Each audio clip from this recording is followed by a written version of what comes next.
So this is an old Western Digital hard drive which has failed. We're going to take it apart, pull the hard disk out, do some machine work on it, and turn it into a clock. These are the main components that we'll be using. The aluminum hard disk drive, which has been engine turned, and you can see that has this wonderful texture on it, and numbers 1 through 12 drilled in through it, and the barons and armature is glued in place. Next, what we're going to do is cut down the reader and turn that into the hands for the clock. This is what it looks like after all that work has been completed.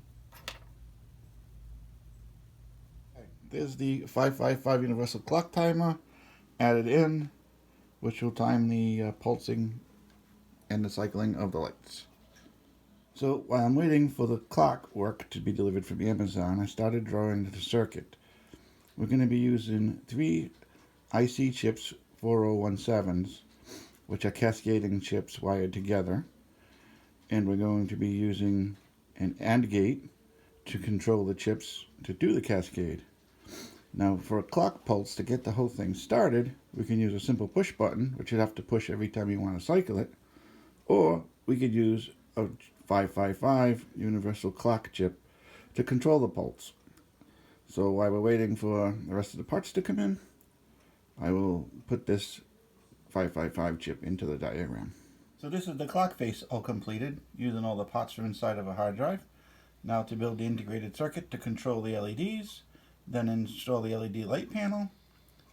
Morning, I was able to make the halo, solder it all together, and I pre-soldered the entire halo to make it easier attaching the LED bulbs. It's 100% lead-free silver solder. It's called silver bearing solder. So, it won't be toxic.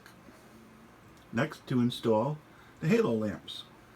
We finally got the halo constructed, mounted in place, and we get the LEDs all the way around it now. Get ready to wire them in.